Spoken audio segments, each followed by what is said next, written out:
Hello everyone, I am Mia, born and raised in Virginia, a serene place where the streets are lined with towering trees and endless rows of homes. It was in this quiet town that I spent the majority of my childhood, surrounded by the warmth of my parents. My mother was a gentle and kind-hearted woman, always greeting me with a warm smile from the early hours of the morning as she prepared breakfast, and still wearing that same loving expression well into the evening as she worked in our small but cozy kitchen. My father, on the other hand, was a man of few words but an abundance of responsibility. He worked tirelessly to provide for our family, ensuring that we were always safe and cared for. Though our house was modest, it overflowed with love, laughter, and the simple joys of togetherness. Everything in my memory of those early years seemed perfect, or at least that was what I believed at the time. Before we continue, make sure to subscribe to my channel so I can keep bringing you more fascinating true stories like this one. And trust me, you won't want to miss a second of this video, so stay tuned until the end, because this story is about to take an unbelievable turn. Then, when I was just 15 years old, my world was shattered. My mother, the heart of our home, passed away after a brief and unexpected illness. It all happened so quickly that I barely had time to comprehend what was going on. One moment she was there, her warm hands brushing against mine, her laughter filling the air. The next, she was gone.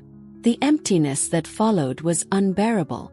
The pain of losing her was one thing, but watching my father sink into solitude and loneliness in a house that once echoed with laughter was another.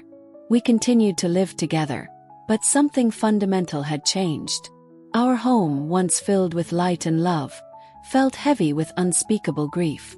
Every morning I went to school, and every evening I returned to a house that no longer felt like home. The same kitchen, the same simple meals. But without my mother's presence, it was as if we were just two distant souls coexisting in the same space. When I turned 18, my father remarried. The news came as a shock, even though I knew deep down that he deserved a second chance at happiness. His new wife, my stepmother, was a kind and gentle woman who carried herself with grace. With her came a son, Alex, a year younger than me. From the moment they entered our lives, it felt as though my world had been turned upside down once again. At first, having a stepbrother felt strange. I had spent so much time alone with just my father that adjusting to new family dynamics was difficult. Alex and I were both quiet, both unsure of how to interact. It wasn't that he did anything to make me uncomfortable. He was just as lost in the situation as I was. Every evening, the four of us would gather in the living room. My father and stepmother would chat about work and future plans, while Alex and I sat in silence, exchanging hesitant glances that carried more questions than answers. As time passed, the family meals became more familiar, more natural. Alex, though reserved, showed small gestures of kindness, offering to help me with the dishes or serving me food during dinner. These little moments, though seemingly insignificant, held a weight I couldn't ignore. At first, I told myself I was being overly sensitive, that the way Alex looked at me was just the way a younger brother admired his older sister. But deep down, I knew something was different.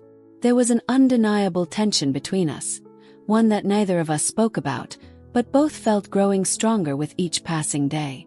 I hated the way my heart would race when he was near. I despised the way my mind would wander to thoughts I couldn't allow myself to entertain. But no matter how much I tried to suppress it, the truth was clear. I was starting to see Alex as more than just a stepbrother.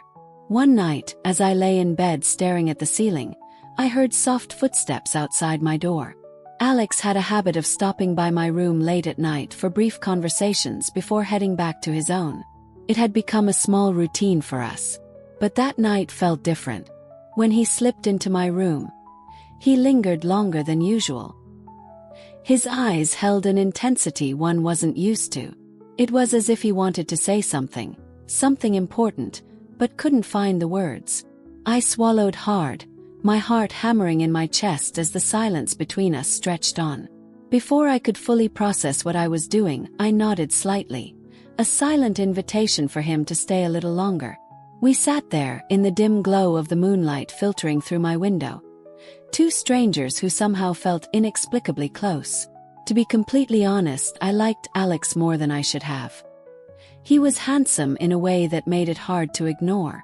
The logical part of me screamed that it was wrong. We were living under the same roof, we were family in the eyes of the world. But logic didn't stop my heart from racing whenever he was near. And then one night everything changed forever. Our parents had left for a 5-day trip, leaving Alex and me alone in the house. At first, we saw it as an opportunity to relax without any parental supervision. But as the days passed, the tension between us grew unbearable. One evening we sat on the couch watching a movie, some random romantic film neither of us truly cared about. I had prepared snacks, dried squid, fresh fruit, a few cans of soda. We laughed, enjoying the rare moment of ease. Then, out of nowhere, a scene unfolded on the screen, a passionate, intimate moment between the main characters. The room fell silent. The air became thick with unspoken words. I felt Alex's gaze on me, felt the warmth of it creeping over my skin. My fingers tightened around my soda can, trying to steady myself. And then suddenly he moved. Without warning, Alex pulled me into his arms. His movement was strong, decisive. His lips met mine in a desperate, urgent. The moment his lips met mine, it was as if the world around us dissolved. The kiss sent shockwaves through my entire body, electrifying my skin and shaking me to my core. It wasn't just a kiss. It was the release of months of buried tension, of unspoken words, of glances that lingered just a little too long. Every emotion we had worked so hard to suppress, every feeling we had silently refused to acknowledge, came crashing down on us like a tidal wave. Fierce, overwhelming, and impossible to escape. I remember the way my breath hitched, the way my heart pounded like a war drum inside my chest. There was a voice in my head screaming for me to stop, to pull away, to say something. Anything that would break the spell we had cast upon ourselves. I should have pushed him away. I should have demanded that we forget what just happened, that we pretend it never happened at all. But I didn't. Couldn't.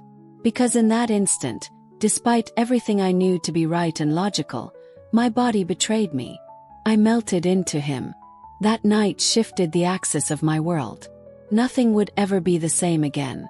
From that moment forward, the invisible wall we had once tried to maintain between us, the one built out of guilt, duty, and societal expectations, crumbled entirely. The boundaries we once honored disappeared, and in their place was a dangerous, fragile intimacy. We didn't talk about it. We didn't need to. Our silences were filled with knowing looks and quiet confessions, things we couldn't say aloud but felt with every glance, every accidental touch. And through it all, our parents remained completely unaware. To them, we were the picture of a blended family. Two young people adjusting to life under the same roof, sharing meals, exchanging pleasantries, coexisting peacefully. But behind closed doors, Alex and I were something else entirely. Something unspoken, something forbidden. We became experts at deception. Days turned into weeks. Weeks blurred into months. We learned how to wear masks, to keep our distance in public while navigating an invisible thread that pulled us together in private. We laughed when we were supposed to, played our parts at family dinners, shared inside jokes, and smiled for holiday photos. But when the lights dimmed and the world went quiet, our truths emerged in hushed whispers and lingering stares. We weren't siblings. Not in the way the world expected us to be. Not in the way we were supposed to be. We were living a lie. A beautiful, thrilling, agonizing lie. And as much as we tried to keep it hidden, as much as we clung to our secret, we both knew deep down. Secrets like ours never stay hidden forever. Eventually, as all forbidden things do, reality caught up with us. The illusion we had so delicately maintained began to unravel, not with a scandal or confrontation, but with the slow, inevitable passing of time. Alex left for college. Just like that, the bubble we had lived in burst. The space he once occupied in my life, in my heart, was suddenly empty, and with that space came silence, reflection, and the painful clarity of distance. Separated by cities, by responsibilities, by growing up, we were finally forced to confront the truth we had long avoided. Our relationship, as thrilling and intense as it had been, had no real place in the future. It wasn't sustainable. It wasn't right. And it couldn't survive the weight of the world beyond our little corner of secrecy. I tried to move on. Really, I did. I told myself that what happened between us was a mistake, a product of grief, loneliness, and emotional confusion. I poured myself into my career, seeking comfort in routine, in purpose, in the kind of structure that doesn't leave room for reckless memories. Eventually, I met someone. Good man. Steady. Dependable. He offered me everything I thought I needed: safety, partnership, stability. We fell in love the right way. We got married, built a home, raised a family, created the kind of life I had once dreamed of, the kind that looked perfect on the outside, one that even I began to believe was enough. But even now, all these years later, there are nights I lie awake, staring at the ceiling with my heart heavy and my thoughts drifting to a past I've never spoken aloud. The memories of Alex, they haven't vanished. They exist in quiet corners of my mind, lingering like the faint echo of a song that once meant everything.